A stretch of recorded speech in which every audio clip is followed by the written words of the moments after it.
The world was a palette of gray and white, a vast, unforgiving canvas of rock and ice under a perpetually overcast sky. For Kale and his clan, the people of the Red Ochre Hand, life was a rhythm of survival, dictated by the gnawing ache in their bellies and the biting cold that seeped into their bones. Their home was a deep cavern, its mouth a jagged maw overlooking a valley carved by ancient glaciers. It was a sanctuary from the prowling saber-tooths and the hulking cave bears, but it was also a prison of profound darkness and chill. Kale was different. While the other men of the clan saw the world in terms of the hunt, the lumbering bulk of a woolly mammoth, the fleeting shadow of a reindeer, Kale saw the details. He saw the intricate frost flowers that bloomed on the surface of a frozen puddle. He saw the way a falcon rode the invisible currents of the wind. And he saw the secrets held within the stones. His hands, calloused and strong, were rarely still. He was a master flint-knapper, his skill respected throughout the small clan. From the rough nodules of flint he dug from the frozen earth, he could coax forth razor-sharp spear points and fine-edged scrapers. His place was by the cavern entrance, where the weak light of day allowed him to work. He would sit for hours, a heavy, smooth river stone in one hand and a piece of flint in the other, his body a study in concentration. With sharp, precise blows he would strike the flint, sending flakes of stone flying. It was a song he knew by heart, the sharp clack of stone on stone, the whisper of a new edge being born. Life was a cycle of hardship. The great hunts were rare and perilous, often costing the clan a hunter, gored by a mammoth's tusk or crushed by a panicked bison. The smaller game was scarce, and the women often returned from their foraging with little more than a handful of frozen, bitter roots. The true enemy, however, was the cold. It was a relentless predator, stealing the warmth from the young and the old, stiffening limbs, and making every breath a painful effort. Their only defense was a thick layer of animal hides and the huddling warmth of their own bodies in the deepest, darkest parts of the cave. The night was a time of terror. When the sun bled out behind the western peaks, a primal fear descended upon the clan. The darkness was absolute, a living entity filled with the unseen growls of predators and the whispering moans of the wind, which the elders said were the voices of disgruntled spirits. They would retreat deep into the cave, a huddled mass of humanity, listening to the sounds of the night and praying for the dawn. It was during one of these long, frigid afternoons that Kale's world began to change. He was working on a particularly stubborn piece of flint, its dark gray surface refusing to yield the fine point he envisioned. Frustration mounted within him. His son, a small boy named Elon, was shivering nearby, his face blue with cold despite the heavy bearskin wrapped around him. A surge of desperate anger, a feeling as raw and untamed as the landscape around him, pulsed through Kale. He changed his grip, picking up a different hammerstone from his collection. This one was unusual, a nodule of dark, heavy rock with veins of a glistening, brassy mineral running through it. He had found it in a collapsed rockfall and was drawn to its odd weight and metallic sheen. In his frustration, he struck the flint with all his might. Instead of the usual dull clack and a shower of gray flakes, the impact produced something extraordinary. For a fleeting instant, a brilliant, searingly bright spark leaped from the point of contact. It was a miniature sun, a captured star that arced through the dim air and vanished as quickly as it had appeared. Kale froze. His knuckles were white where he gripped the stones. His heart hammered against his ribs. The world seemed to fall silent. It was brighter than the sliver of moon on a clear night, more vivid than the reflection of the sun on ice. He had never seen anything like it. He looked around. No one else had noticed. The other men were mending spears, their minds on the coming hunt. The women were scraping hides, their movements slow and weary. Elon had his head buried in his mother's lap, seeking warmth. Slowly, almost fearfully, Kale brought the two stones together again. He tried to replicate the exact angle, the same force. He struck. Clack. Nothing but a gray flake. He struck again. Clack. And again. Clack. Frustration gave way to a consuming curiosity. It was not an accident. He had seen it. He had made it. For the rest of the day, as the light faded and the clan prepared to retreat into the gloom, Kale was obsessed. He ignored the calls of his mate, Lyra, to come eat the meager portion of dried meat she offered. He experimented, striking the metallic rock against the flint at different angles, with varying degrees of force. Most of the time, nothing happened. But then, just as despair began to set in, it happened again. Another brilliant, defiant spark, jumping into the encroaching darkness like a tiny, luminous insect. That night, huddled in the blackness, Kale could not sleep. The cold was a physical pain, but his mind was on fire. While his clan shivered and feared the unseen things that moved in the dark, Kale clutched his 2 stones. He was not thinking of the hunt or of spirits, or of the daily struggle. He was thinking of the spark.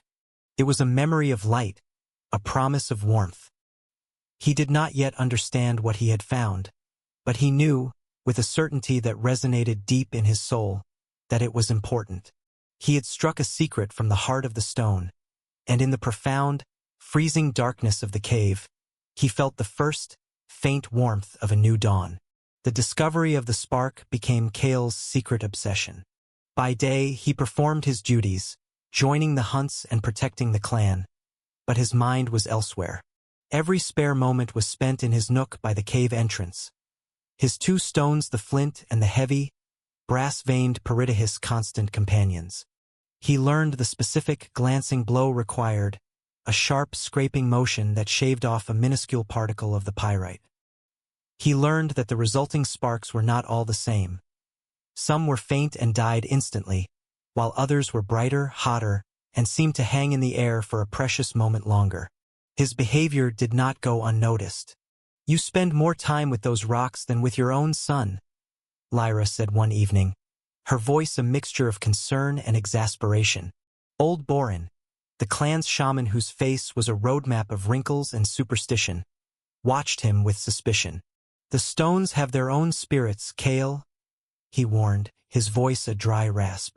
"Do not anger them." Kale did not have the words to explain what he was chasing.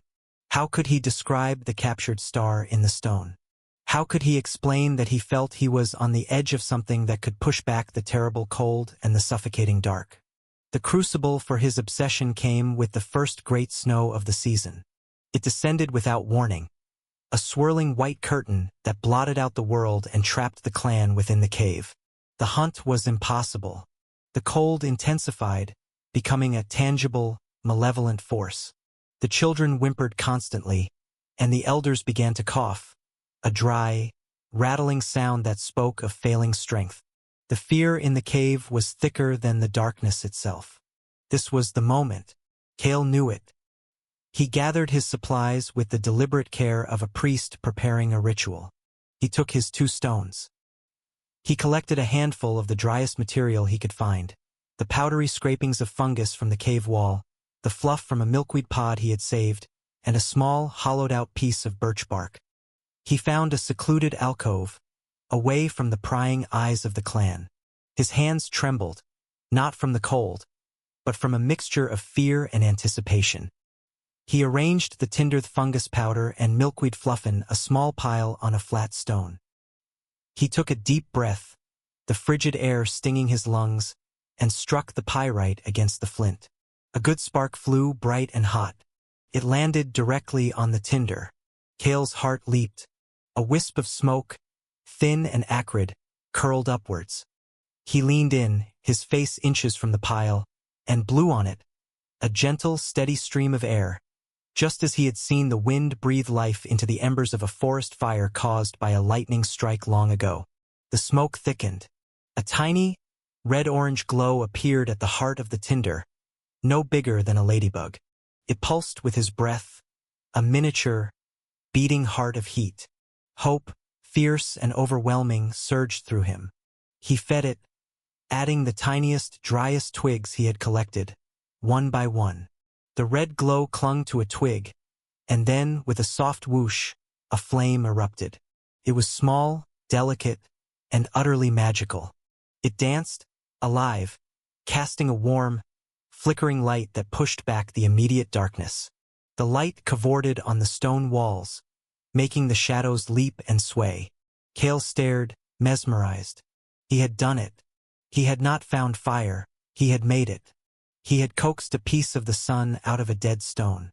For a moment, he simply basked in its impossible warmth. He held his hands out to it, feeling the heat penetrate his skin, chasing away the deep, aching chill. It was the most wonderful sensation he had ever known. But he could not keep it to himself. With his new, tiny sun cupped in the birch bark, he walked back into the main cavern. The clan saw the light first. Gasps rippled through the huddled forms. Eyes wide with a mixture of terror and disbelief stared at the dancing flame in Cale's hands. Elon, his son, pointed with a trembling finger, his fear forgotten in his awe.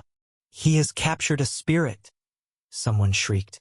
Borin, the shaman, scrambled to his feet, his face contorted in a mask of fear and rage. "Witchcraft! You have brought a demon into our home. Cast it out." "It is not a demon," Cale said, his voice ringing with a newfound authority. "It is warmth. It is light." He knelt and placed the burning tinder on the stone floor, carefully building a small pyre of larger sticks around it. The flame grew, its light spreading throughout the cavern, revealing the frightened, astonished faces of his people. The oppressive gloom they had known their entire lives was broken, held at bay by the cheerful, crackling light. The penetrating cold began to recede from the center of the cave. The reaction was slow to change. Fear warred with wonder. A child, braver than the rest, crept forward, his hand outstretched, then snatched it back from the strange, biting heat. Lyra was the first to fully understand. She came to Cale's side, her eyes shining with tears in the firelight. She looked at the flame, then at her husband, a look of profound wonder on her face. She sat down, pulling Elon with her, deliberately placing them within the circle of warmth. That was the turning point. Seeing Lyra and her child unharmed, basking in the heat, another family tentatively shuffled closer. Then another. Soon, the entire clan was gathered in a wide circle around the fire, their faces illuminated, their bodies soaking in the heat they had craved for so long. The constant shivering subsided.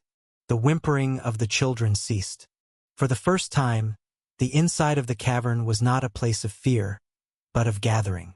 Borin stood outside the circle, his face grim, a relic of a darker time. But his authority was broken, his superstitions powerless against the undeniable reality of the warmth and light. In the days that followed, the fire transformed their existence. Cale taught others, with patience, how to strike the stones and nurture the spark. The fire became the heart of the clan. They learned to cook their meat, discovering the rich flavors and tenderness it imparted. The light allowed them to work and live after the sun had vanished, filling the evenings with activity instead of fear. The predators that screeched and growled from the darkness of the valley no longer dared to approach the cave's entrance, wary of the dancing demon of light. One evening, as the clans sat around the roaring fire, its light painting their faces in shades of orange and red, Cale looked at the walls of his home. The leaping shadows gave the ancient paintings of bison and mammoths a sense of life and movement. He saw his son, Elon, no longer shivering, but laughing as he listened to an elder tell a story now illuminated, its teller visible, his gestures animated by the firelight. Cale picked up his 2 stones, the dull flint and the heavy pyrite. They felt different now, no longer just tools for survival, but keys to a new world. He had looked into the heart of stone and drawn out a spark. In doing so, he had banished the tyranny of the cold and the night, and had kindled the long, slow fire of human civilization.